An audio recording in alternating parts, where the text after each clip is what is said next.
بسم الله الرحمن الرحيم الحمد لله الرحمن الرحيم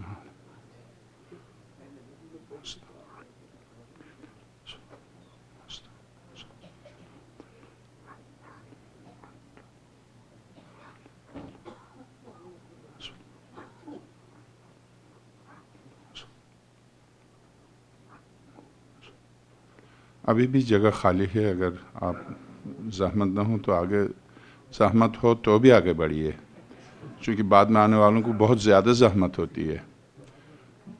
جہاں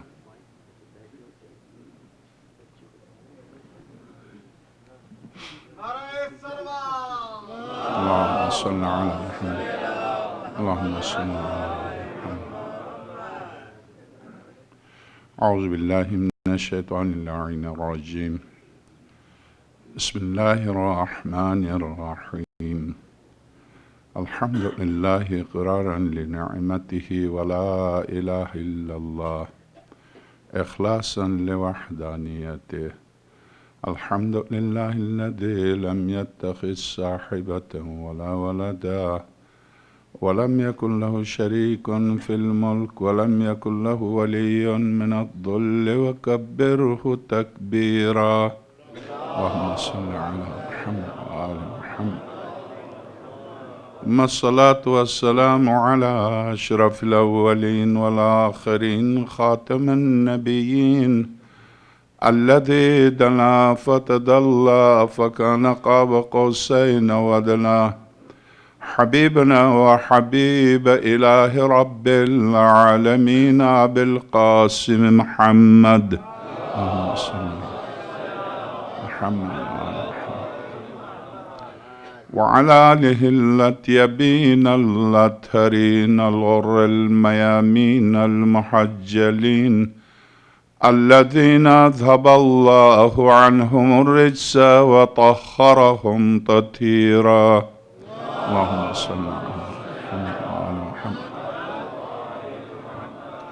واللعنة الدائمة على أعدائهم أجمعين من أول يوم ظلمهم إلى لقاء يوم الدين، وبعد، فقد قال الحكيم في محكم كتابه العظيم ومبرم خطابه الكريم، قوله الحق وهو أصدق القائلين، بسم الله الرحمن الرحيم، فمن حاجك من بعد ما جاءك من العلم فقل تعالوا ندعو أبناءنا وأبناءكم ونساءنا ونساءكم وأنفسنا وأنفسكم ثم نبتهل فنجعل لعنة الله على الكاذبين، صلوات اللهم صل على محمد وآل محمد۔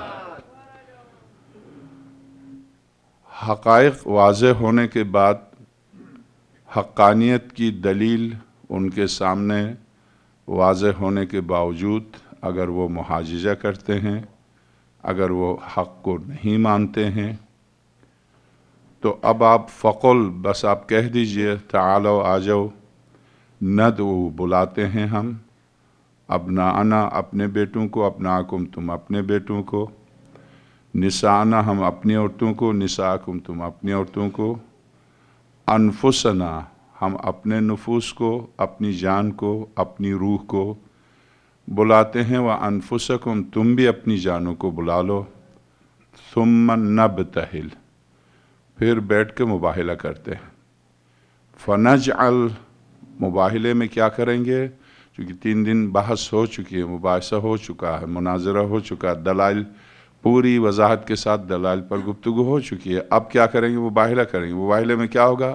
فَنَجْعَلْ لَعْنَةَ اللَّهِ عَلَى الْكَاذِبِينَ، ہم قرار دیں گے خدا کی لعنت کن پر؟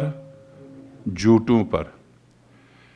بالکل ایک واضح سی بات ہے کہ حق واضح ہونے کے باوجود جو حق کو تسلیم نہ کرے اس پر خدا نے کیا کیا ہے؟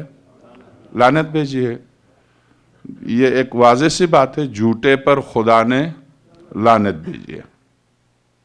جھوٹے پر خدا نے لعنت بھیجی ہے، کیا اس آیت میں صرف انہی افراد سے متعلق ہے یہ لعنت، یا ہر شخص سے متعلق ہے جو بھی جھوٹ بولے؟ ہر شخص سے متعلق ہے جو بھی جھوٹ بولے، جب بھی بولے۔ قرآن اس کا کلام ہے جو زمان و مکان پر احاطہ کیے ہوئے، زمان و مکان نے اس پر احاطہ نہیں کیا ہے۔ یہ کسی زمانے کے لیے نہیں ہے، کسی فرد کے لیے نہیں ہے، ابتدا سے قیامت تک کے لیے ہے۔ زمانے پر قرآن محیط ہے، قرآن پر زمانہ محیط نہیں ہے۔ تو ایسی صورت میں یہ آیت نصارہ نجران کی مناسبت سے ضرور نازل ہوئی ہے، مگر اس کا ہدف نصارہ نہیں ہے، قیامت تک جھوٹ بولنے والے سب ہیں۔ بس یہ کہ ایک بہت بڑا جھوٹ بولتا ہے، ایک چھوٹا سا جھوٹ بولتا ہے، کسی کے جھوٹ کا نقصان کچھ کم ہے اور کسی کے جھوٹ کا نقصان، ایک جھوٹ بولتا ہے تو اس کا نقصان اس فرد کو ہے جو جھوٹ بول رہا، یا اس گھر کو ہے جہاں جھوٹ بولا جا رہا ہے، یا زیادہ سے زیادہ اس محلے تک ہے۔ ایک بہت بڑا جھوٹ بولے، اگر وہ اتنا بڑا بولے کہ پوری کائنات کو یا پورے شہر کو لپیٹ میں لے لے، ایک بہت بڑا جھوٹ بولے کہ اس کے جھوٹ کی وجہ سے پوری زمین سرزمین کائنات بدل جائے اس کے جھوٹ کی وجہ سے، تو جھوٹ امور نسبی میں سے، جیسے ظلم، کسی کو تھپڑ لگایا ظلم ہے، کسی کو دھکا دیا ظلم ہے، ایک شخص کو قتل کیا ظلم ہے، 2 کو قتل کیا ظلم ہے، 10 کو قتل کیا ظلم ہے، 5 ملین کو صدام کی طرح قتل کیا ظلم ہے۔ تو ایک کا قتل 5 ملین کے قتل کے برابر نہیں ہے۔ آپ کھانا کھا کے آئے تھے، ہم نے پوچھا آپ سے، آپ کھانا کھا لیجئے، تو آپ نے کہا ہاں میں نے نہیں کھایا، میں بھی کھا لوں گا۔ جھوٹ بولا کہ آپ کھا کے آئے تھے، یہ نہیں میں آپ پریشان نہ ہو، چونکہ مولوی کا شکم ملا تغیر خدا فارسی میں کہتے ہیں، تو آپ نے کہا مولانا بیٹھ جائے کھانا کھایا، ہاں بھوک لگی تھی چلو کھا لیتے ہیں، جبکہ میں کھا لیا تھا۔ جھوٹ ہے یہ، مگر یہ جھوٹ کسی کے لیے نقصان دہ نہیں ہے۔ ہو سکتا ہے کھانا کم ہو تو کھانے والے کو ذرا نقصان پہنچے، مولوی سب کھا گیا، اس طرح سے اس کا نقصان محدود ہے، ایک فرد کے لیے چند لقمے کا نقصان ہے، اس سے زیادہ نہیں ہے۔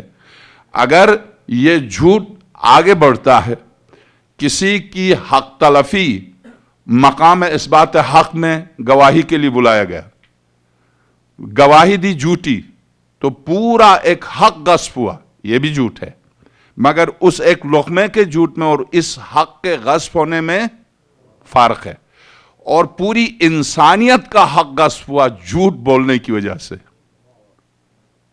جھوٹ بولنے کی وجہ سے پوری انسانیت کا حق غصب ہوا۔ تو یہ وہ صدام ہے کہ جس نے 5 ملین انسانوں کو قتل کیا، نہیں ہے 5 بلین انسانوں کا قتل ہے۔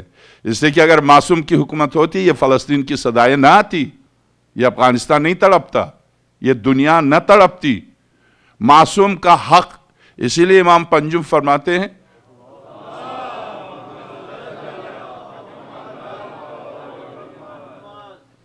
امام صادق سلام اللہ علیہ کا ارشاد، ایک عورت اور 2 مرد تھے جنہوں نے کائنات کو جھوٹ سے بھر دیا۔ امام صادق سلام اللہ علیہ کا ارشاد، میں خیر اس پر نہیں، چونکہ ابتدا ظاہر ہے امر بالمعروف سیرت آقا ابو عبداللہ حسین پر عمل کی خاطر کی بارگاہ حسینی میں ہم آپ سب سرخرو ہوں، مرد ہو خاتون ہو، میاں کے سامنے ہو بیوی کے سامنے ہو، باہر سے مثلا میاں گئے یا آپ بیٹھے ہوئے ہیں، باہر سے فون آیا تو بچے سے کہہ دیا آپ نے، کہہ دو نہیں ہے، جھوٹ ہے یہ۔ اس کا اثر اس وقت تو نہیں نکلے گا، مگر اب بچہ اسی میں تربیت پا رہا، دیکھ رہا کہ باپ جھوٹ بول رہا، دیکھ رہا کہ ماں جھوٹ بول رہی ہے، تو بچہ اسی میں تربیت پائے گا، وہ آپ لاکھ صدیق کہے وہ جھوٹا نکلے گا۔ تو چونکہ تربیت کے اوپر ہے، جب آپ تربیت جھوٹ بولنے کی دیں گے، اس لیے جائز نہیں ہے کہ آپ بچے سے یہ کہہ دیں، حرام ہے کہ آپ بچے سے کہہ دیں، کہہ دو ابو نہیں ہے، وہ کہے گا آپ بیٹھے ہوئے میں کیسے کہوں، تو اب آپ لاکھ سے نہیں کہہ دو بیٹے کہہ دو. اب زبردستی کر رہے ہیں آپ, جھوٹ بولنے کی تربیت دے رہے ہیں, اس کو زور دے رہے ہیں. حرام ہے. گناہان کبیرہ میں آیت اللہ دستغیب شہید محراب نے نقل کیا 30 دفعہ زنا سے 1 دفعہ جھوٹ بدتر ہے. جھوٹ اس کا نقصان جو ہے آج کائنات پر اس کا نقصان واضح ہے. آج کائنات پر اس کا نقصان, مجھے حیرت ہے یہ صواعق محرقہ. آج میں ساری کتابیں چونکہ میں مسند احمد ابن حنبل ظاہر ہے کہ 1800 صفحات پر مشتمل ہے, وہ بھی اور ساری کتابیں نہیں لا سکا ہوں. 3 اہل سنت کی کتابیں, یہ صواعق محرقہ ابن حجر مکی کی ہے, اور مکتبہ اہل البیت کے خلاف مکتبہ اہل البیت کی رد میں یہ کتاب لکھی گئی ہے. میں پوری مجلس اس سے پڑھوں گا. اور میں لے کر آیا ہوں ریاض النظرہ تبری کی, وہ بھی میرے پاس ہے. میں لے کر آیا ہوں سیرت حلبی, جس کا دیوبندی وہابی اور وہابی در وہابی نے نقل کیا ہے, اس کا ترجمہ کیا ہے, وہ لے کر آیا ہوں. میں مجلس ان کتابوں سے پڑھوں گا آپ کی خدمت میں.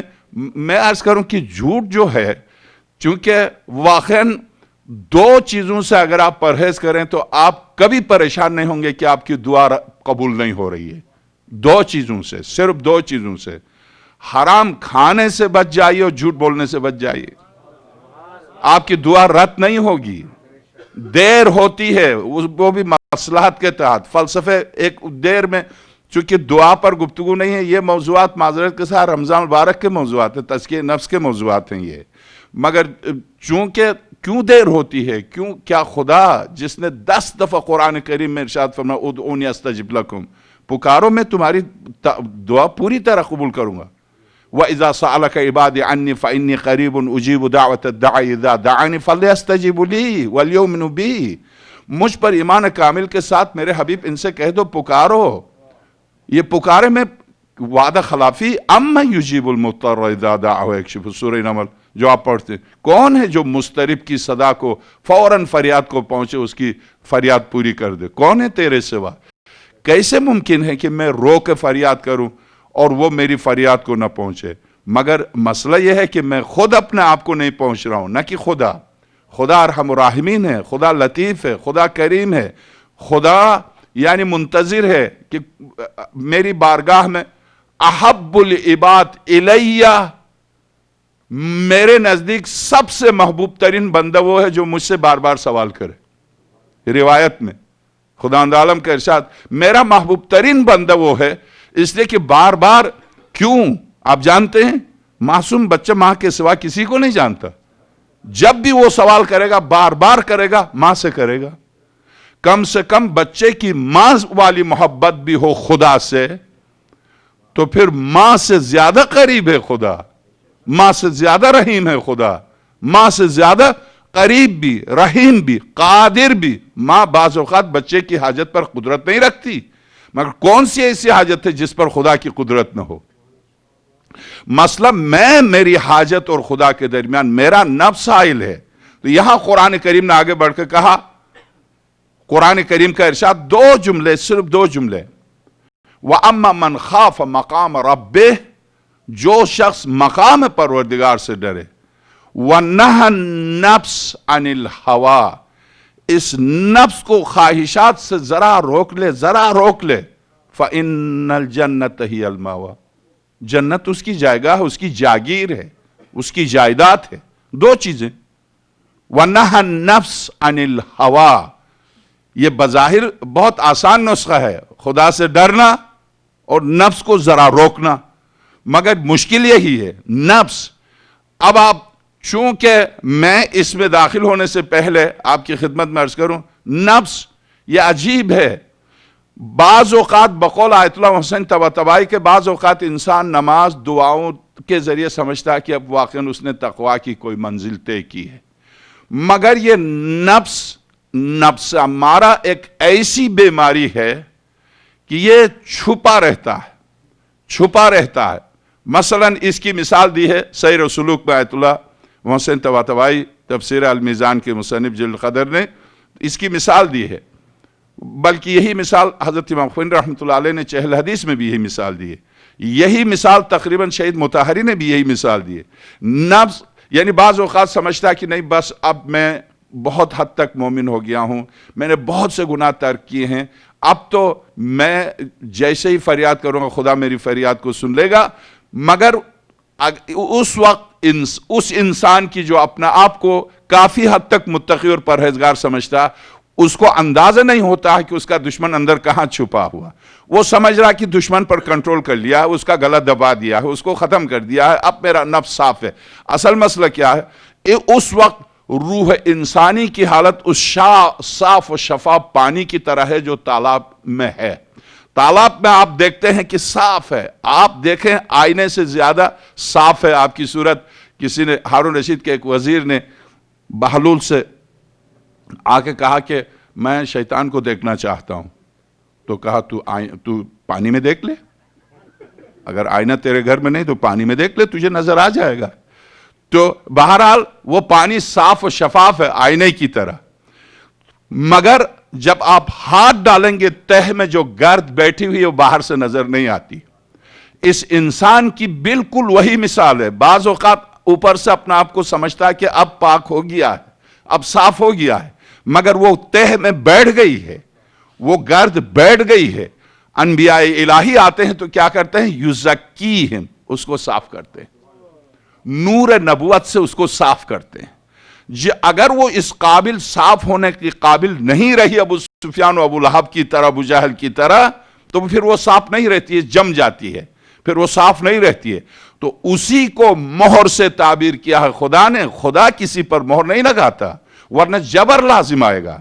ورنہ یہ جبر لازم آئے گا کہ وہ میرے دل پر ہدایت کے لیے راستہ بند کر دے، مہر لگا دے، اور پھر مجھ سے کہے ہدایت پاک کیسے پاؤں گا. نہیں، میں نے بہت زیادہ جرائم کی وجہ سے میں نے وہ گرد ایسی جمائی ہے کہ اب اس کی صورت مہر کی صورت بن گئی ہے.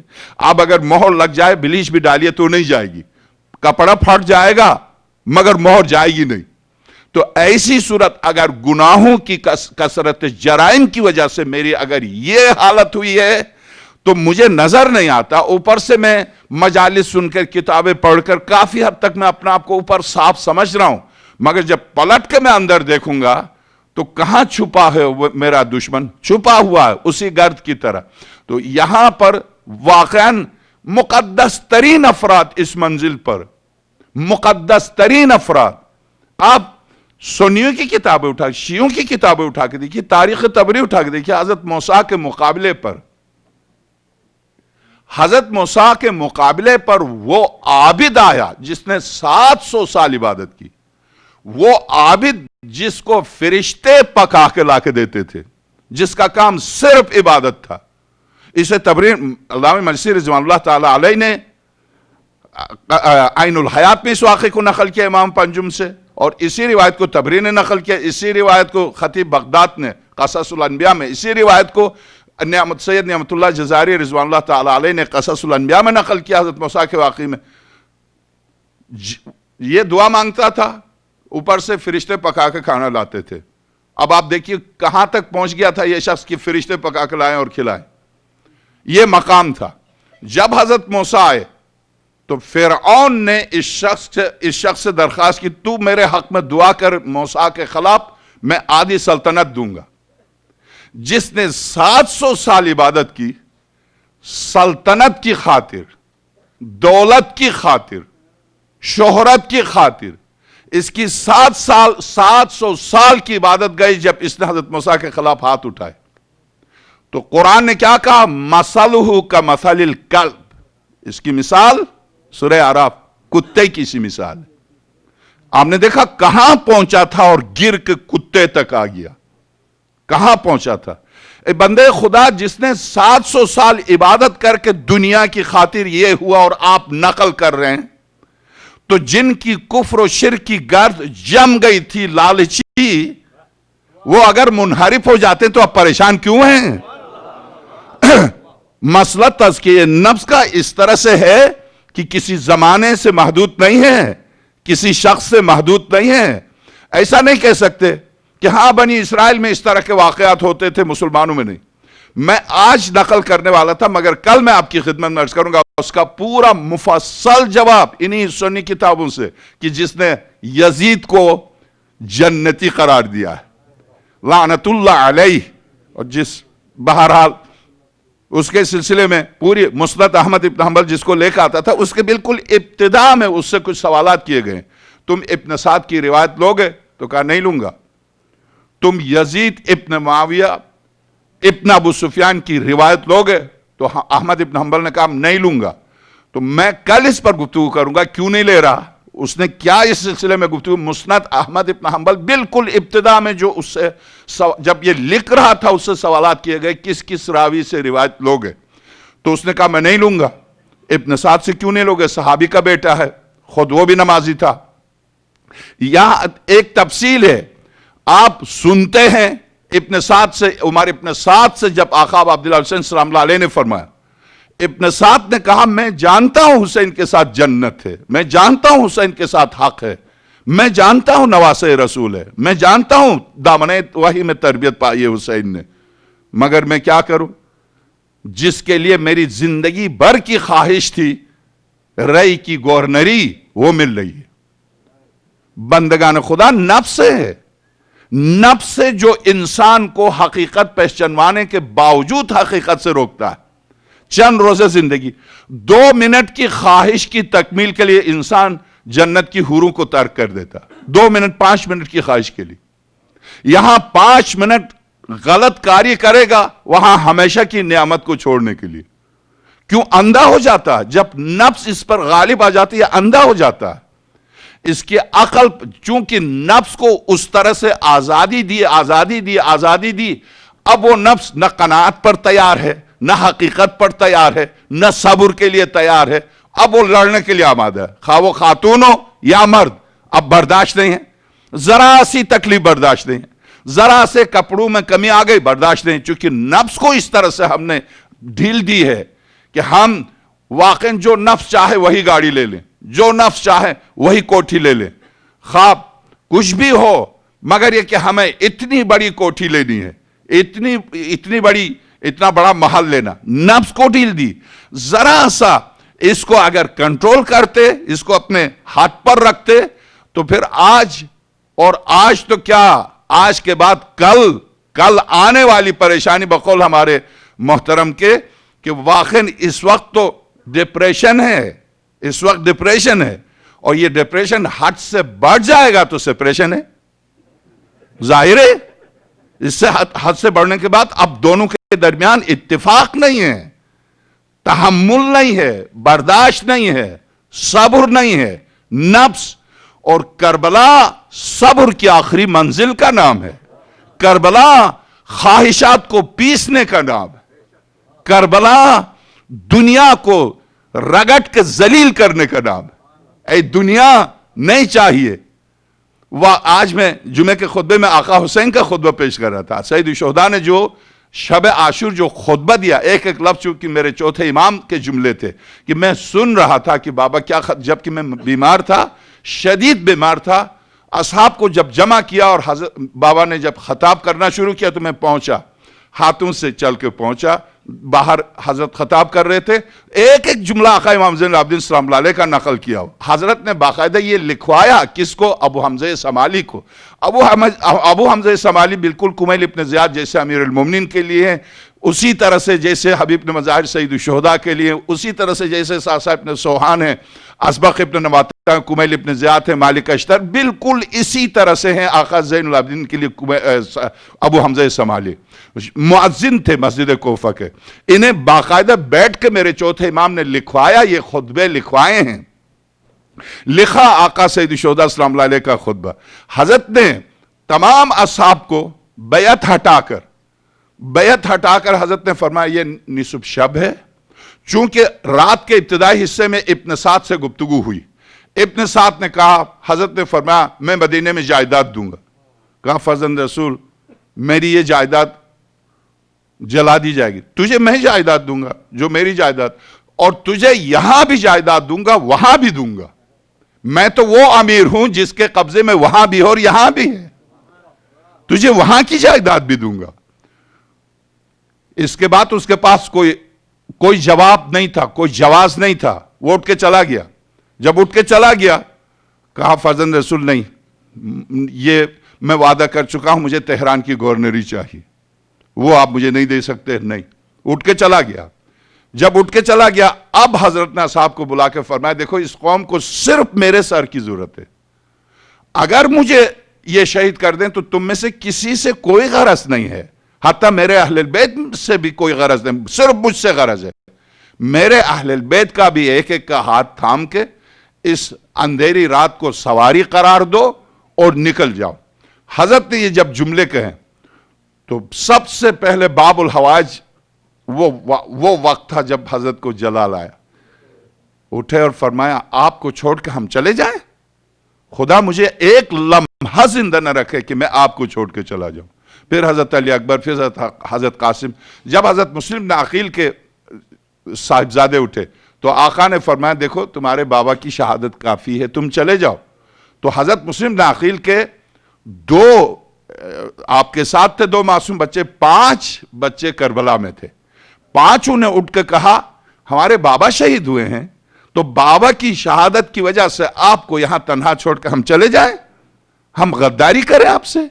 نہیں, آپ سے پہلے جب تک ہم بابا کے پاس نہیں پہنچیں گے ہم آپ کو چھوڑ کے نہیں جا سکتے.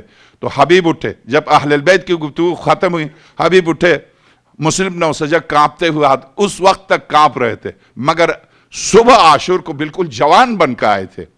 تو اب مسلم ابن اسجع اٹھے, ہر ایک صحابی نے اٹھ کے جذباتی تقریر کی. مسلم ابن اسجع نے کہا فرزند رسول 70,000 دفعہ مجھے ٹکڑے ٹکڑے کیا جائے, پھر زندہ کیا جائے, پھر ٹکڑے کیا جائے, میں جنت کے لیے نہیں آیا ہوں, میں آپ کے لیے آیا ہوں. یہ ہے امامت کی شناخت. میں جنت کے لیے نہیں آیا ہوں, وہ آپ جانے, آپ کا لطف و کرم جانے, میں صرف حسین کے لیے آیا. حبیب حسین میں صرف آپ کے لیے آیا ہوں. یہ لوگ دنیا تو کیا جنت کے لیے بھی نہیں آئے تھے. یہی تربیت ہے, علی کی عبادت کرو تو خدا کے لیے نہ جنت کے لیے. علی شناس یہی تھے, سیرت علوی پر عمل کرنے والے یہی تھے. سب نے جب آقا نے دیکھا امتحان میں کامیاب ہو گئے تو نصف شب تھی, اب حضرت نے فرمایا اب سب کھڑے ہو جاؤ. سب کھڑے ہو گئے, ایک ایک سے حبیب وہ تمہارا قصر دیکھ لو روشنی, مسلم دیکھ لو وہ تمہارا قصر, تمہارا باغ ہے روشنی. ہر ایک نے اپنی منزل کو دیکھا. میرے چوتھے امام فرماتے ہیں آئین مشکل تھا کہ حضرت نے روکا نہیں, رک جاؤ کل شہید ہو جاؤ, ورنہ اسی وقت خود اپنے ہاتھوں سے اپنے آپ کو شہید کرنے والے تھے اپنی منزل کو دیکھنے کے بعد. تو جنت کی وجہ سے شہید نہیں ہوئے, شہادت کی وجہ سے جنت ملی. تو اس لیے تو اب میرے عزیز یہ ہے نفس پر کنٹرول, یہ ہے واقعا دنیا کو کربلا والوں نے دنیا کو ایسے ذلیل کیا ہے کہ کائنات میں دنیا نے اتنی ذلت نہیں اٹھائی ہوگی. یہ ہے آخرت طلبی, یہ ہے امام شناسی, یہ ہے معرفت امامت. ورنہ اب آئیے, میں نفس, یہ سب کچھ نفس ہے. میں جس آیت کی تلاوت کیے جا رہا ہوں کسی بھی تفسیر کو اٹھا کے دیکھیے, ابھی میں ابن حجر مکی کے یہاں سے نقل کروں گا آپ کی خدمت میں, کسی بھی تفسیر کو, تفسیر کشاف زمخشری یا فخر الدین رازی یا جلال الدین سیوطی یا المنار یا فی ظلال القرآن, کوئی بھی تفسیر اہل سنت کی اٹھا کے دیکھیے گا, اہل نجران نے جب دیکھا ان ہستیوں کو تو ان کے عالم نے کہا اس خدا عیسیٰ کی قسم میں اب ان ہستیوں کو دیکھ رہا ہوں کہ اگر ہاتھ اٹھا لیں تو پہاڑ بلند ہوں, اگر یہ ہاتھ اٹھا لیں تو اوپر سے آگ نصارہ نجران پر اس طرح سے گر جائے کہ قیامت تک نصارہ نجران کی نسل ختم ہو. یہ روایت سنی, شیعہ, خارجی سب نے آئے مباہلہ کی کے تفسیر میں یہ روایت نقل کی. ٹھیک, جب تم جانتے ہو کہ ان کے ہاتھ اٹھانے سے کائنات الٹ پلٹ جائے گی تو پھر مانتے کیوں نہیں؟ جانتے ہیں معرفت ہے, نفس ماننے کے درمیان روک رہا, نفس روک رہا, مانو نہیں. جانتے ہو, بالکل صحیح جانتے ہو, ماننا نہیں. کیوں؟ وہ آپ اس کے عالم نے کہا, عاقب جب اس کے بھائی نے آتے ہوئے, جب اس کا بھائی عالم کا بھائی زمین پر گرا, گھوڑے نے ٹھوکر کھائی تو گھوڑے کے آگے سے زمین پر گرا، اس نے سرور کائنات کی شان میں گستاخی کی، تو اس کے بھائی عالم نے کہا کہ جو تو نے جس شخصیت کی شان میں گستاخی کی اس کا اہل تو ہے، وہ نہیں ہے جس کے پاس جا رہے ہیں۔ سگا بھائی، ایک ماں ایک باپ، کہا آپ مجھے گالی دے رہے ہیں؟ تو نے کائنات کے سب سے افضل انسان کو گالی دی ہے، جب آپ جانتے ہیں یہ افضل ہے تو کیوں نہیں مانتے؟ کہا تم دیکھتے نہیں ہو قوم نے ہمیں کہاں تک پہنچایا، یہ جو کچھ لباس ہے، سونے کا لباس، یہ سب کچھ کیا ہے؟ یہ جو گھر بنا ہے، یہ جو محل بنا کے بیٹھے ہوئے، یہ کیا ہے؟ قوم نے۔ اگر میں مان جاؤں تو سب ختم، دنیا حق امیر المومنین۔ اب آپ ایک صلوات بھیجیے گا۔ شکریہ۔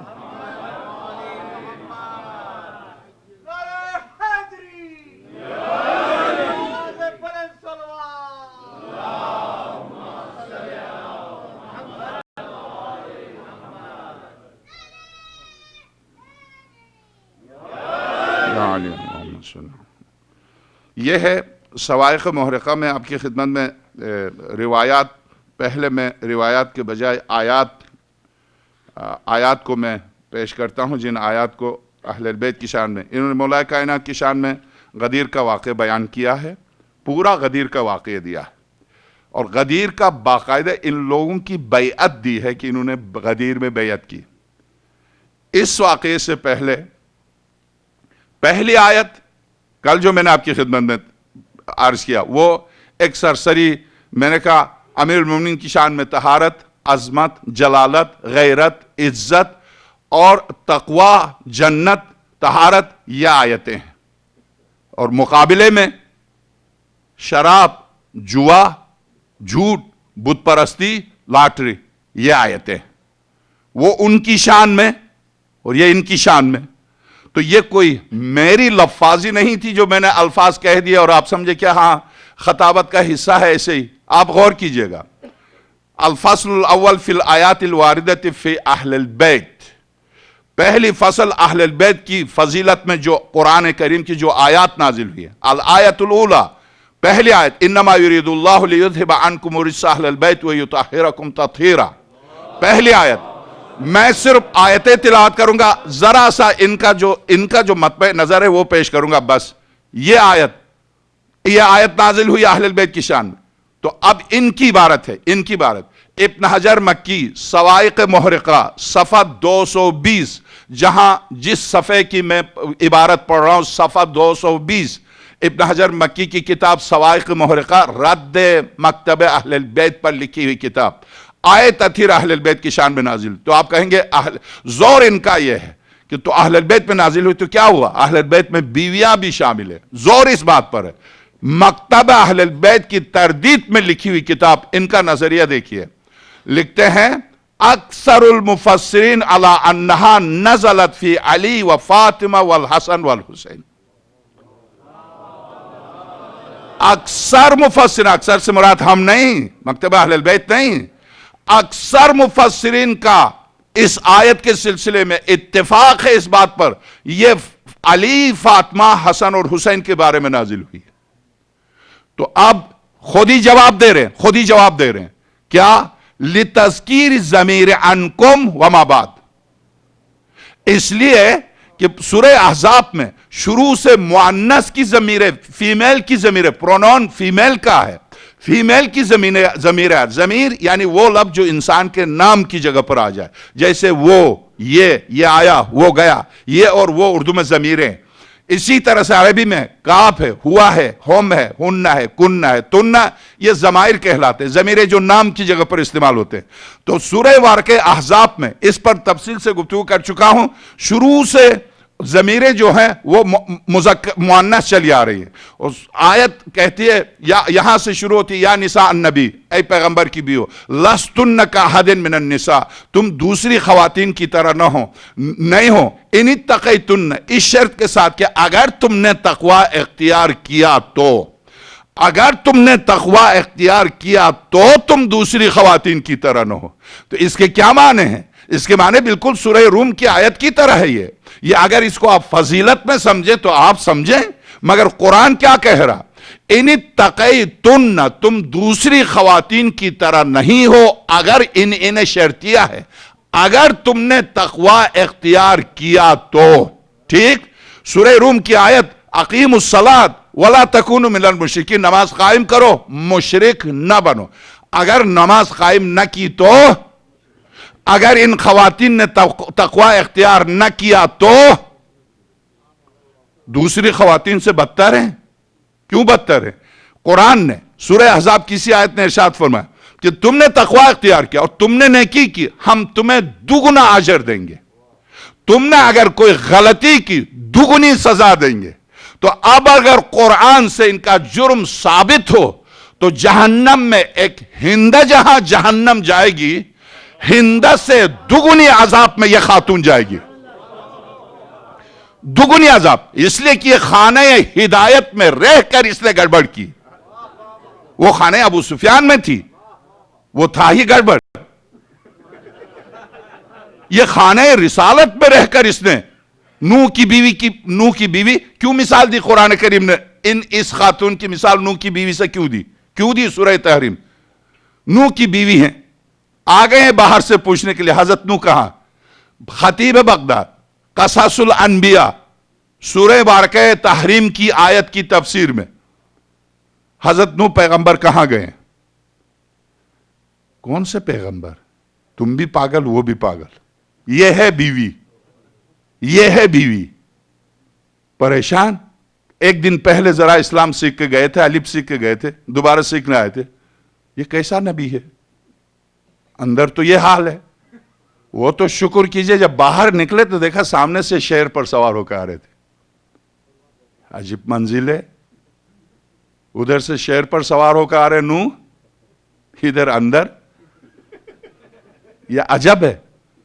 تو اگر خراب ہو تو نبوت کے لیے شیر تابع ہے؟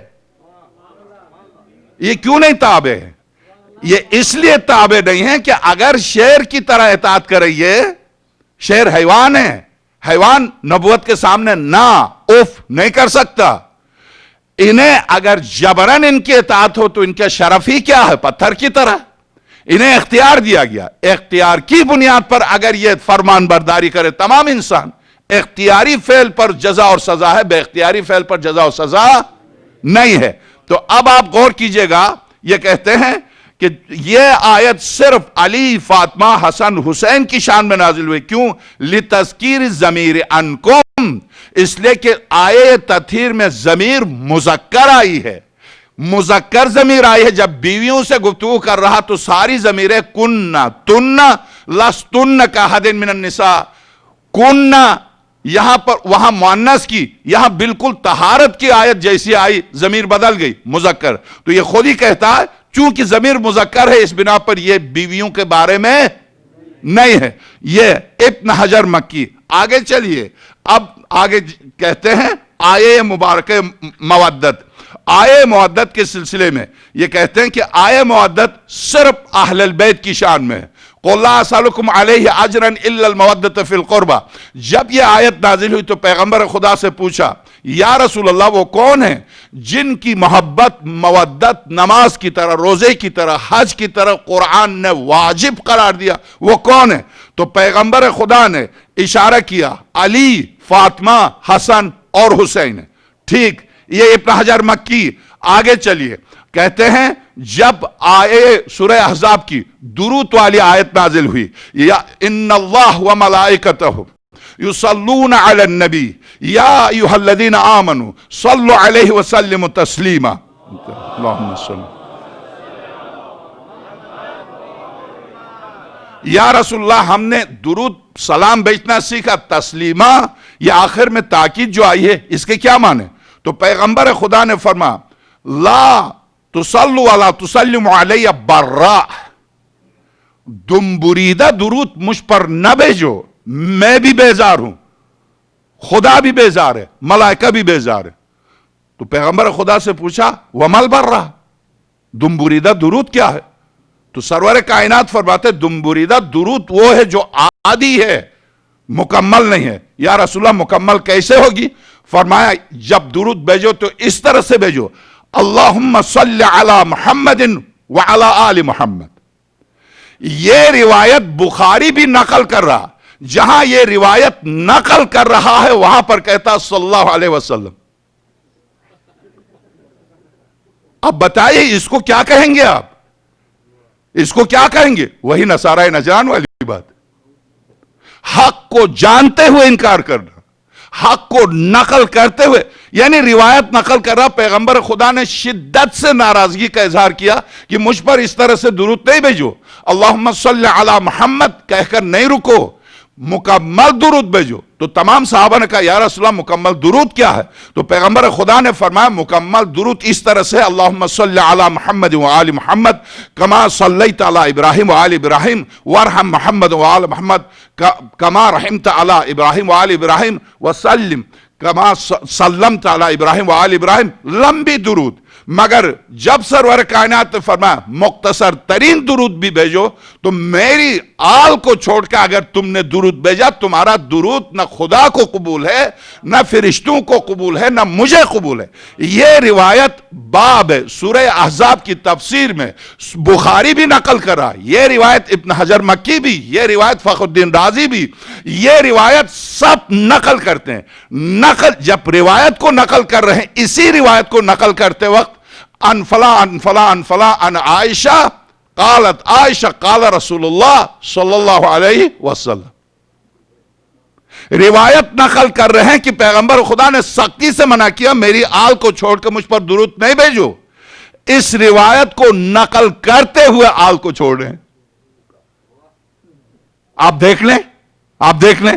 تو اب مودت، جن کی مودت کو فرض قرار دیا، مانتے ہیں وہ علی ہے، فاطمہ ہے، حسن ہے، حسین ہے، جن پر درود کو نماز میں فرض قرار دیا، محمد علی ہے، فاطمہ ہے، حسن ہے، حسین ہے، جن کی ولایت کو فرض قرار دیا، وہ آیت لے کے آئیں انما ولیکم اللہ ورسول۔ اب میں اس سوائق محرقہ میں چونکہ تقریباً امیر المومنین کی شان میں 100 قرآنی آیات کو وقفوہم انہم مسئولون، سب سے اہم روایت جو تینوں کتابوں سے آپ کی خدمت میں پیش کروں گا، اہم ترین روایت حضرت ابو بکر سے یہ روایت ہے کہ اصلاً لا یجاوز الصراط الا بکتابت علی، پل صراط سے کوئی گزر نہیں سکتا جب تک علی لکھ کے نہ دے۔ ابو بکر کی روایت کہ پل صراط سے کوئی گزر نہیں سکتا جب تک علی لکھ کے نہ دے۔ سوائق محرقہ، اسی طرح سے ریاض النظرہ، اسی طرح سے یہ سیرت حلبیہ، تینوں کتابوں میں مسند احمد ابن حنبل بہت آپ نے دیکھا ہے، بہت موٹی کتاب تھی، نہیں لے کے آئے ہوں، 3-4 اور کتابیں رکھی ہیں وہ میں نہیں لے کے آئے ہوں۔ ہر کتاب میں ہرگز صراط سے، پل صراط سے کوئی نہیں گزرے گا جب تک علی کا پروانہ اس کے ہاتھ میں نہ ہو۔ کس سے؟ ابو بکر سے۔ کس سے؟ عائشہ سے۔ کس سے؟ عبداللہ ابن عباس سے۔ کس سے؟ جابر ابن عبداللہ انصاری سے۔ کس سے؟ جابر ابن حائی سے۔ کس سے؟ عبدالسلام سے۔ کس سے؟ زید ابن ارقم سے۔ کس سے؟ ابو ایوب انصاری سے۔ کس سے؟ سلمان فارسی سے، ابو ذر غفاری سے۔ یعنی یہ روایت 100 صحابہ سے نقل کیا ہے۔ تو جب یہ روایت آپ 100 صحابہ سے نقل کرتے ہیں تو 100 صحابہ کے نقل کو آپ تواتر نہیں کہیں گے تو پھر کیا ہے؟ تواتر اسی کا نام ہے جسے 50 سے زیادہ، 20 سے زیادہ راوی ایک روایت کو نقل کرے۔ آپ 100 سے زیادہ راویوں کو، اب میں آپ کی خدمت میں ایک روایت پیش کرتا ہوں، ایک صلوات بھیجیے گا۔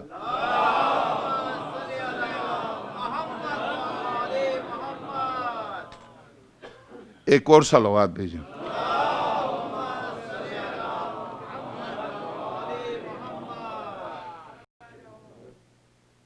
حضرت سرور کائنات حج آخر سے واپس آئے، تب حضرت جب سرور کائنات واپس آئے تو اتباع قرآن اور پاس اہل البیت کے بارے میں وصیت کی۔ سیرت حلبیہ صفحہ 310 میں جلد نمبر 6 صفحہ 310 ارشاد ہوتا ہے کہ سرور کائنات جب حج کر کے واپس آ رہے تھے تو اتباع قرآن اور پاس اہل بیت، پھر آپ نے لوگوں کو تلقین فرمائی کہ اللہ کی کتاب یعنی قرآن پاک پر جمع رہیں، اور اپنے اہل البیت یعنی گھر والوں کے بارے میں لوگوں کو نصیحت فرمائی۔ آپ نے فرمایا، لفظ میں زبانی اس لیے نہیں پڑھ رہا ہوں کہ آپ 10 دفعہ سن چکے، مگر حوالے کی غرض سے میں یہ عبارت آپ کی خدمت میں پیش کر رہا ہوں۔ آپ جانتے ہیں کہ گفتگو کہاں جا رہی ہے۔ میں تمہارے درمیان 2 بھاری چیزیں چھوڑے جا رہا ہوں۔ انی تارکن فیکم الثقلین، کتاب اللہ و عطرتی، کتاب خدا اور میری عطرت تمہارے درمیان۔ اسی روایت کو امام خمینی نے اپنے موت سے پہلے اپنے وصیت نامے کا سرنامہ کلام اسی روایت کو قرار دیا۔ انی تارکن فیکم الثقلین کتاب اللہ و عطرتی، میں تمہارے درمیان 2 چیزیں چھوڑ کے جا رہا ہوں، ایک کتاب خدا اور ایک میری عطرت۔ چونکہ یہ روایت کوئی سنی اس روایت سے انکار نہیں کر سکتا، کوئی وہابی، کوئی خارجی اس روایت سے انکار نہیں کر سکتا۔ تو ابن حجر کی جو کتاب میں ابھی جو لے کے پڑھ رہا تھا، انہوں نے تو حد کر دی۔ حد یہ کر دی کہ یہ روایت چونکہ جس سند سے یہ روایت ہم تک پہنچی ہے، اس سند سے فرض نماز بھی ہم تک نہیں پہنچی، اس سند سے فرض نماز بھی ہم تک نہیں پہنچی۔ اور یہ روایت بتاتی ہے کہ جب تک قیامت تک قرآن ہے، اہل البیت کی کوئی فرد ہے۔ ابن حجر مکی، قیامت تک جب قرآن، چونکہ پیغمبر خدا فرماتے ہیں حتی یریدا علی الحوض، قرآن اور میرے اہل البیت تمہارے درمیان ہیں قیامت تک، اور قیامت کے دن حوض کوثر پر یہ دونوں چیزیں قرآن اور میرے اہل البیت میرے پاس آئیں گے۔ تو ابن حجر مکی کہتے ہیں یہ روایت بتاتی ہے کہ قیامت تک قرآن جب تک ہے تب تک وارث قرآن خود اہل البیت میں سے کوئی ہے، کوئی ہے۔ جب مانتا ہے، دیکھ لو کون ہے، تلاش کرو کون ہے۔ تو اب یہاں پر دیکھیے اتباع قرآن و پاس اہل البیت، پھر آپ نے لوگوں کو تلقین کی، میں تمہارے درمیان 2 بھاری چیزیں چھوڑے جا رہا ہوں، ایک اللہ کی کتاب اور دوسرے اپنا گھرانہ یعنی اپنے گھر والے۔ تم لوگ منتشر ہو کر پھوٹ مت ڈال لینا یہاں تک کہ تم سب حوض کوثر پر میرے پاس جمع ہو جاؤ۔ حضرت علی کے فضائل۔ اس کے بعد آپ نے حضرت علی کے بارے میں ارشاد فرمائے۔ اس سے پہلے آپ نے 3 دفعہ لوگوں سے یہ سوال کیا، 3 دفعہ، صفحہ 310۔ خدا کے واسطے چونکہ آپ تھوڑا سا برداشت کر لیں، محرم کا ہدف یہی ہے کہ پیام اہل البیت کائنات تک پہنچانا، نہ صرف سامنے تک پہنچانا۔ اس لیے آپ جانتے ہیں کہ یہ گفتگو کائنات تک جا رہی ہے، اس لیے آپ ذرا سا برداشت کر لیجئے۔ ارشاد ہوتا ہے 3 دفعہ، آپ نے 3 دفعہ لوگوں سے سوال کیا، کیا میں تم لوگوں کے درمیان خود تم سے زیادہ تم پر حق تصرف نہیں رکھتا؟ الست اولا بکم من انفسکم، کیا میں تمہارے نفوس پر حق تصرف، یعنی حق تصرف کسے کہتے ہیں؟ میں اپنی مرضی سے اپنی جان ضائع نہیں کر سکتا، اگر ضائع کروں گا تو ہلاکت ہو جائے گی، خودکشی ہو جائے گی، جو حرام ہے۔ پیغمبر کے ایک اشارے پر مر جاؤں گا تو مروں گا نہیں، زندگی پاؤں گا۔ امام کے اشارے پر مر جاؤں گا تو مروں گا نہیں، زندگی پاؤں گا، اس لیے کہ وہ زندگی دینے آئے، موت دینے نہیں آئے، میں زندگی پاؤں گا، درست۔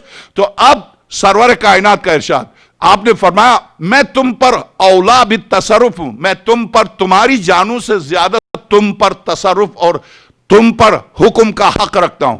تو سب نے کہا قالوا بلا یا رسول اللہ، کہا ہاں یا رسول اللہ، یقیناً قرآن نے کہا آپ حق رکھتے ہیں۔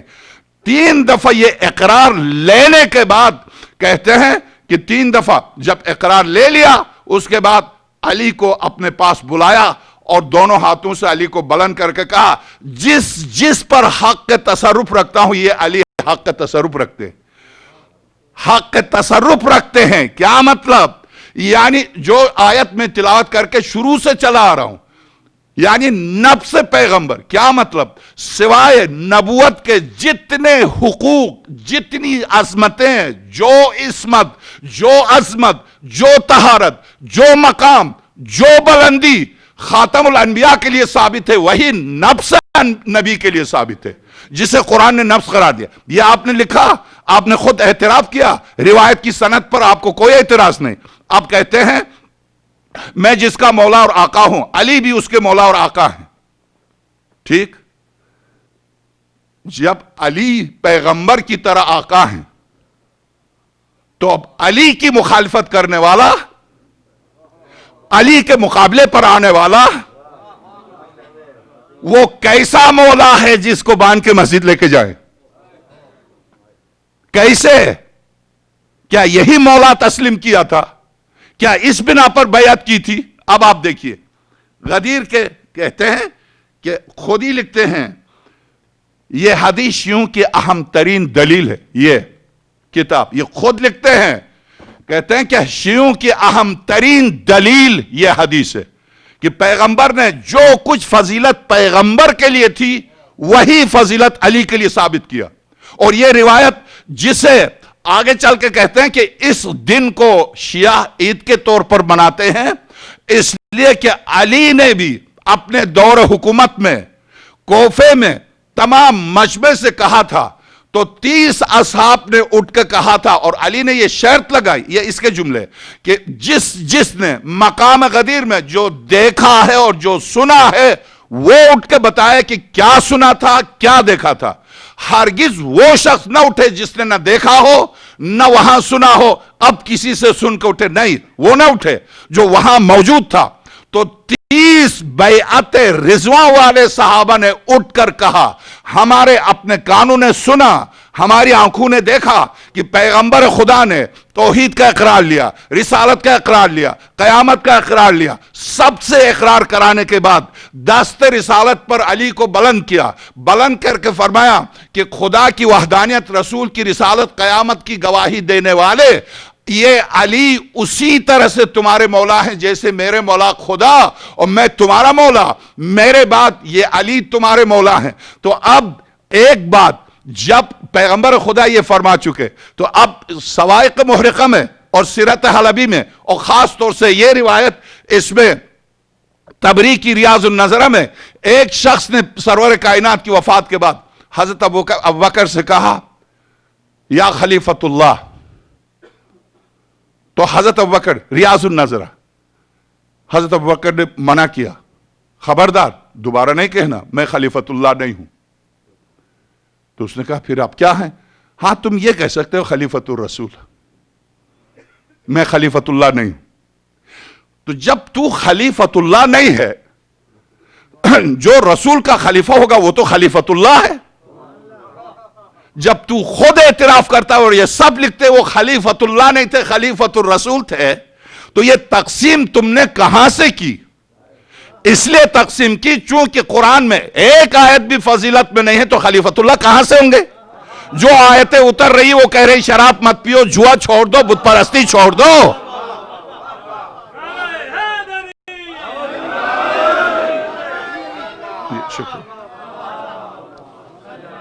میں خلیفۃ اللہ نہیں ہوں، میں خلیفۃ الرسول ہوں.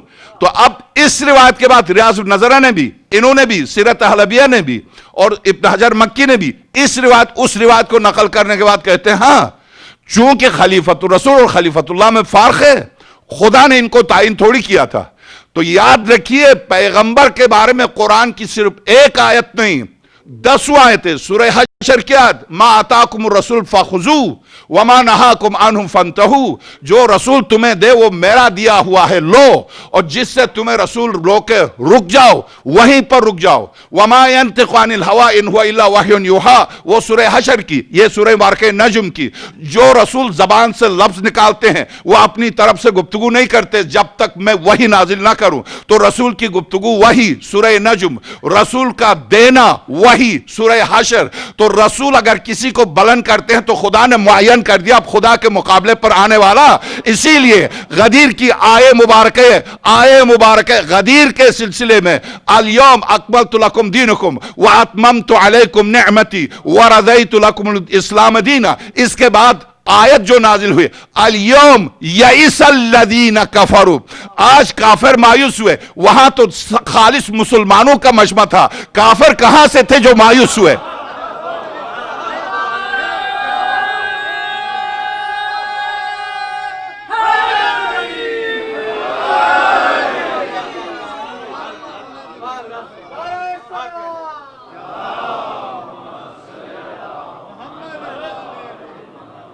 وہاں تو مسلمانوں کا مجمع تھا، آیت بلا فاصلہ فوراً یہ کہہ دے الیوم یئس الذین کفروا. کیوں جانتے ہیں آپ کیوں؟ اس لیے اب آئیے دلیل قرآن کریم. وَلِلَّهِ سورہ واقعہ آل عمران وَلِلَّهِ عَلَى النَّاسِ حِجُّ الْبَيْتِ مَنِ اسْتَطَاعَ إِلَيْهِ سَبِيلًا. مسلمانوں جو بھی استطاعت رکھتا ہے اس پر خدا کا حج فرض ہے. وَلِلَّهِ عَلَى النَّاسِ حِجُّ الْبَيْتِ مَنِ اسْتَطَاعَ إِلَيْهِ سَبِيلًا. جو استطاعت رکھتا ہے اس پر حج فرض ہے. بلا فاصلہ کیا کہا؟ وَمَنْ كَفَرَ فَإِنَّ اللَّهَ غَنِيٌّ عَنِ الْعَالَمِينَ. استطاعت کے باوجود اب اگر کوئی کافر ہو جاتا ہے تو خدا اس سے بے نیاز ہے. ٹھیک. سورہ واقعہ روم نماز، ترک نماز کو شرک قرار دے، ترک حج کو کفر قرار دے، تو جس پر حج و زکات و دین کا انحصار تھا وہاں پر صرف کافر ہی نہیں کہا، صرف مشرک نہیں کہا، وہاں ارشاد ہوا الیوم یئس الذین کفروا. آج یہ کافر مایوس ہوئے تو ولایت سے انکار کو کفر ہی نہیں قرار دیا، خود مایوسی کفر ہے. یہ ذہن میں رکھیے گا، مایوسی خود کفر ہے. چونکہ یہاں پر الیوم یئس الذین کفروا، میرے حبیب کافر جو اندر بتوں کو لیے ہوئے تھے، آپ کے اس اعلان کے بعد لاکھ وہ منبر پر بیٹھ جائیں، وہ حق علی کو غصب کر لیں، قمیص کو اٹھا کے پہن لیں، مگر کوئی بچہ اگر باپ کی قمیص پہن لے تو باپ نہیں بنے گا. کوئی چپراسی ڈاکٹر کی قمیص پہن لے تو ڈاکٹر نہیں بنے گا. کوئی آفیسر کا لباس چرا کے پہن لے چپراسی تو وہ جنرل نہیں بنے گا. تو کسی کا لباس پہننے سے لباس سے وہ نہیں بنتا جس کا لباس ہے. تو یہاں اسی لیے مولا کائنات نے پہلے خطبے میں ارشاد فرمایا فواللہ لقد تقمصها ابن ابی قحافہ وانہ لیعلم ان محلی منہا. پہلا خطبہ امیر المومنین کا موجودہ نحس البلاغہ میں ترتیب کے اعتبار سے ابن ابی قحافہ کو پتا تھا کہ میں خلافت کے لیے جو قمیص میرے لیے سلی گئی تھی اس کو اٹھا کے غصب کر کے چوری کر کے پہن لیا، تو اب اگر کوئی چور چرا کر کسی متقی پرہیزگار پیغمبر کی قمیص پہنے تو کیا پیغمبر ہو جائے گا؟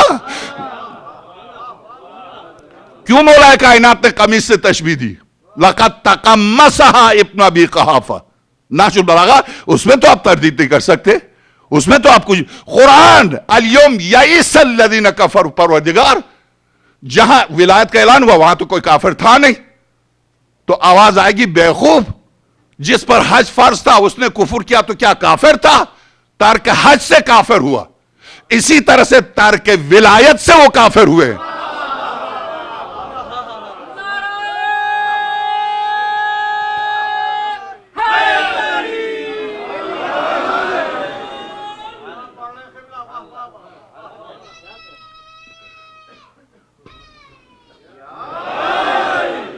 اب میں چونکہ آپ کو پتا ہے اس طرح سے ولایت پر کھل کے گفتگو اگر پاکستان میں ہو تو ایک تقریر ہوگی، دوسرے دن زیارتگاہ بن جائے گی، اور کم سے کم زیارتگاہ تو بن جائے گی. لوگ آئیں گے مولوی بہت اچھا تھا ولایت پر گفتگو کرتا تھا. یہاں کھلے عام آزادی سے نعمت. واقعی امام صادق سلام اللہ علیہ کا ایک ارشاد میرے ذہن میں مسلسل گھوم رہا ہے. دو نعمتیں پوشیدہ ہیں جن کی حقیقت کو انسان درک نہیں کر سکتا، ایک صحت اور ایک آزادی. یہ ایسی نعمتیں ہیں کہ جن کا ادراک انسان نہیں کرتا، ان کے بارے میں سوچتا نہیں. جب جیل جائے تب پتہ چلتا ہے آزادی کیا ہے، جب بیمار ہو تب پتہ چلتا ہے کہ صحت کیا ہے. تو اس آزادی سے اس پوری طرح پوری مکمل تیاری کے ساتھ کتابوں کو لے کر ایک ایک سطر ایک ایک صفحے کے حوالے سے گفتگو ہو رہی ہے. آئیے اس ادارے کی مدد کیجیے گا. اور کل طے ہوا تھا کہ آپ حضرات سے درخواست کی جائے گی، اور یقیناً آپ حضرات سوچ کے آئے ہیں یہی مہینہ. اس ماہ میں ہم جان نہیں دے سکتے، ہم حبیب نہیں بن سکتے، بخدا بن سکتے ہیں. آپ اس طرح سے بن سکتے ہیں کہ حبیب نہیں بنے، حبیب کے دروازے پر جھاڑو دینے کے قابل ہوں. بس المواعظ العددیہ کتاب ہے آیت اللہ مشکینی کی، جی آ جائیے. جو بھی مدد کر رہے ہیں جیب پہ ہاتھ ڈالنے ان کے مرحومین کے لیے، خود موجودین کے لیے، ان کی اولاد کے لیے، کہ ان کی اولاد کو خدا آقا امام زمانہ روح الہ الفدا کے فوج میں شمار کرے. ایک صلوات بیچتے جائیں. اللہم صلی علی محمد و آل محمد.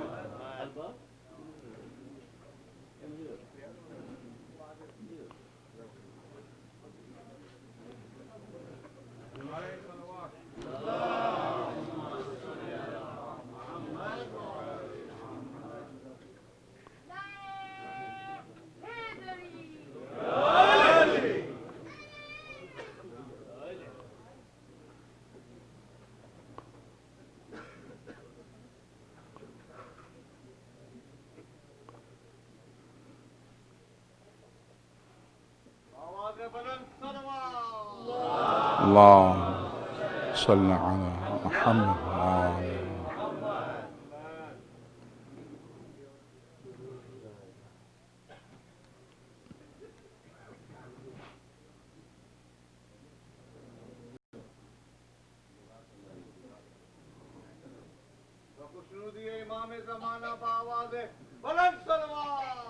اللہم صلی علی محمد و آل.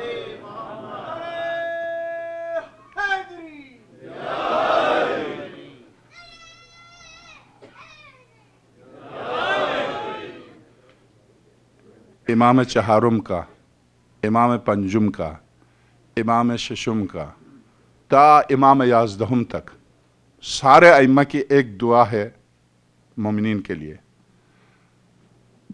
ائمہ کی دعا یہ ہے کہ جو ہمارے امر کو احیا کریں، ہمارے امر کو احیا کریں، پروردگار ان پر، ان کے اموات پر، ان کی اولاد پر تو اپنے رحمتوں کی بارش کر. یہ امام چہارم سے لے کر آقا امام حسن عسکری تک سب کی دعا. اتفاق سے کتاب محاج الدعوات سید ابن طاؤس رضوان اللہ تعالی علیہ سن 600 ہجری کے مقدس ترین سادات اور علماء میں سے، مجتہدین میں سے ان کی کتاب ہے محاج الدعوات. اس میں ہر معصوم کی دعا ہے، ہر معصوم کی دعا. اس میں یہ دعا سارے شیعوں کے لیے، مومنین کے لیے، مومنات کے لیے. پروردگار اللہم ارحم من احیا امرنا، پروردگار تو رحم فرما ان پر جو ہمارے امر کو زندہ رکھیں. تو ظاہر ہے میں ذکر کرتا ہوں، اگر آپ نہ ہو تو یہ در و دیوار کو ذکر کروں گا کیا؟ آپ کی وجہ سے امر زندہ ہے، آپ کی مدد سے منبر آباد ہے، محراب آباد ہے، خطیب آتا ہے، خطابت کرتا ہے، یہ سب آپ کی مدد سے. یقین جانیے بغیر کسی بخل کے، بغیر کسی یعنی آپ کو عین ممکن ہے کہ میں ممکن ہی نہیں بلکہ روایت بتاتی کہ میں تو روکا جاؤں گا، رک جا یہاں مولوی حساب دے. تجھے تو بیچارے کماتے تھے، دے کے بلاتے تھے. آپ جو سننے والے کی جو اس طرح سے شرکت کرتا، جو اس کی فضیلت ہے وہ مولوی کی فضیلت سے 10 گنا ہے، 10 گنا ہے. ہاں میں اگر غرض خوشنودی کے لیے گفتگو کروں تو پھر میرا درجہ بقول معصوم کے انبیاء کے ساتھ ہے. العلماء ورثۃ الانبیاء. اگر میں غرض دنیاوی کی خاطر منبر پر آ جاؤں پھر خدا میری زبان سے اثر بھی چھین لے گا کہ تو میرے حوالے سے دنیا چاہتا ہے، تو میرے معصوم و پاک ہستیوں کے حوالے سے تو دنیا چاہتا ہے، میری زبان سے اثر بھی چھین لے گا. ایسے لگے گا جیسے پتھر گر رہے ہیں، الفاظ نہیں پتھر گر رہے ہیں. مگر اگر واقعاً خلوص سے ولایت پر گفتگو ہو، واقعاً خود گفتگو کرنے والے میں ولایت اور ولایت پر گفتگو ہو، دل سے جو بات نکلتی ہے اثر رکھتی ہے. پر نہیں طاقت پرواز مگر رکھتی ہے. دل سے اس وقت نکلے گی بات جب خود میرے دل میں ولایت ہو، میرا دل نور ولایت سے منور ہو. تو میرے عزیز یہ ذکر جس میں میں نے 2 پیسے دیے، خطیب کو بلایا، ذاکر کو بلایا، مرثیہ کو بلایا. آپ کو پتہ کہ امام چہارم نے فرزدق کو 40,000 دینار دیے، اور اس کے بعد جب وہ جیل بھیجا گیا وہ مشہور قصیدے کی بنیاد پر حضرت نے فرمایا اگر 40 سال سے زیادہ تیری زندگی کا مجھے علم ہوتا تو مزید دیتا. یعنی اس کے معنی کہ اس کے بعد جتنی زندگی تھی اتنا حضرت نے خرچہ دیا. کئی پر؟ ایک قصیدے پر، ایک قصیدے پر. اور آپ جانتے ہیں منصور دیوانقی، نوروز کا دن ہے، آئے ہیں سب صبح سے شام تک تبریک مبارکبادی دینے کے لیے تحفے لے کے آئے، بادشاہ کے لیے تحفے لے کے آئے. اور اتفاق سے اس نے ایک روایت میں امام صادق کا واقعہ، ایک روایت میں امام موسیٰ کاظم سلام اللہ علیہ کا واقعہ. اگر امام موسیٰ کاظم سلام اللہ علیہ کا واقعہ تو پھر ہارون رشید کا واقعہ. ہارون رشید کے آئے مبارکبادی دینے کے لیے. امام نے پوچھا کون سی عید ہے؟ اسلام میں تو کوئی ایسی عید جس کا ہمیں علم نے کہا فرزند رسول اجمیوں کی عید ہے، نیا سال ہے ان کا، سیاست کرنی پڑتی ہے، تبریک دینا. صبح سے شام تک آئے تحفے لے کر، بادشاہ کے سامنے تحفے لے کر آئے. حضرت کو اس نے کہا آپ فرزند رسول یہاں تشریف رکھیے، میں کہیں جا رہا ہوں شکار پر، آپ بیٹھیں، جو لے کر آئے آپ ہدیے آپ لیتے جائیں. حضرت وہاں بیٹھے رہے، صبح سے شام تک ہدیے تحفے لے کے آئے، بھر گیا. شام ہوئی تو ایک ضعیف آیا، آ کے اس نے جو دروازے پر جو چوکیدار تھا اس سے کہا کہ میں نے سنا کہ ہدیے قبول کرنے والے حضرت موسیٰ ابن جعفر ہیں. اس نے کہا ہاں. تو اسی ہمت سے آئے ہوں، ورنہ میں تو گھر میں کچھ بھی نہیں تھا، میرے پاس کچھ بھی نہیں تھا. آپ جا کے کہیں کہ مولا میرے دادا نے آقا حسین کے لیے 2 بن کہے تھے، وہ لے کے آیا ہوں.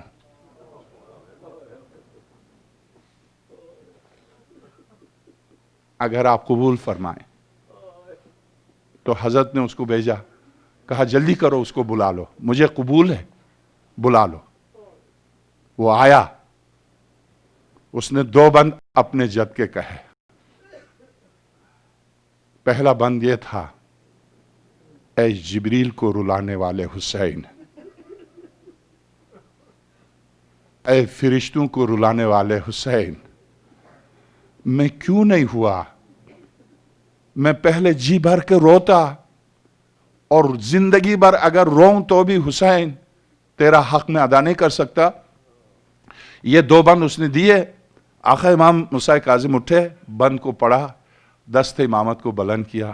پروردگار جس نے یہ بند کہیں اس کو، اس کے بیٹے کو، اور یہ اس کے پوتے کو، اور اس کی نسل کو ہماری ولایت نصیب فرما. پروردگار انہیں جنت میں ہماری جگہ کے قریب رکھ. تیرے ساتھ کوئی آیا ہے؟ ضعیف تھا، کانپتا، ہاتھ ہل رہے تھے. حضرت نے پوچھا تیرے ساتھ کوئی ہے؟ کہا فرزند رسول میں اکیلا ہوں، یہ سارا جو جمع ہوا تیرا ہے. ہارون کو کہلا بھیجا کہ اب آنے والے بند ہو گئے تو یہ کیا کرنا؟ ہارون نے کہا کہ یہ سب آپ کا. تو حضرت نے فرمایا میرا؟ ہاں. تو اس سے کہا کسی کو بلا، یہ سب لے جا. تو اسے حیرت ہوئی کہ 2 بند میرے جد نے کہے تھے. حضرت نے فرمایا نہیں، یہ حقیر سا تحفہ ہے ان 2 بند کے مقابلے میں. تیرے جد نے جو کہا ہے اس کا ہم نے وہاں دے دیا ہے، اور تجھے بھی دیں گے. یہ دنیاوی چند روزہ زندگی کے 2 لقمے ہیں، لے جا. تو میرے عزیز، جب ایک شخص 2 بند کہنے والے کو آقا امام موسیٰ کاظم اس طرح سے، کمیت مشہور شاعر، مرثیہ گو شاعر امام پنجم بیٹھتے تھے فرش عزا بچھا کر، کمیت کو بلاتے تھے. کمیت چونکہ مرثیہ گو شاعر تھے، امام پنجم کے مرثیہ پڑھتے تھے. اور خاص طور سے میرے 5ویں امام، ابھی 2 گھنٹے کے بعد شاید آئے گی مجلس، آئے گی کربلا سے. ایک ذاکر آقا حسین کے دروازے پر ایک ذاکر خطابت کرتا ہے. میں نجف میں بالکل چھوٹا تھا، میں 16 سال کا تھا، چونکہ میرا خاندان نجف میں تھا. میں چھوٹا تھا نجف میں، اس وقت وہ پڑھتا تھا. جب وہ پڑھتا تھا تو مجھے احساس ہوتا تھا یہ در و دیوار کو رلاتا ہے. اور خاص طور سے تل زینبیہ کے اوپر جب وہ ایک مرثیہ پڑھتا تھا، مرثیہ پڑھ کے مدینے کا رخ کر کے جب کہتا تھا شہزادی کی آواز میں، نانا میں لٹ گئی ہوں، بخدا در و دیوار سے رونے کی آواز آتی تھی. ابھی بھی زندہ ہے، اس کی تقریر آتی ہے. میرے عزیز، شہزادی زینب کے مقام پر کھڑے ہو کر کہتا تھا تم جانتے ہو میں کہاں کھڑا ہوں؟ میں وہاں کھڑا ہوں جہاں علی کی بیٹی کھڑی تھی، جہاں زہرا کی بیٹی کھڑی تھی. تو میں نے دیکھا کل وہ خطاب کر رہا تھا مصائب. میرے عزیز بس اب میں، چونکہ مصائب کی شبیں ہیں، مصائب جی بھر کے روئیے. کس کو کیا پتا پھر اس رونے کی نعمت ہمیں ملے گی یا زندگی وفا کرے گی یا نہیں کرے گی، ہمیں کیا پتا. اس لیے جی بھر کے روئیے، جی بھر کے روئیے. اس لیے کہ یہ تو میں نے عرض کیا، کیا آپ نے نہیں سنا کہ ہم آپ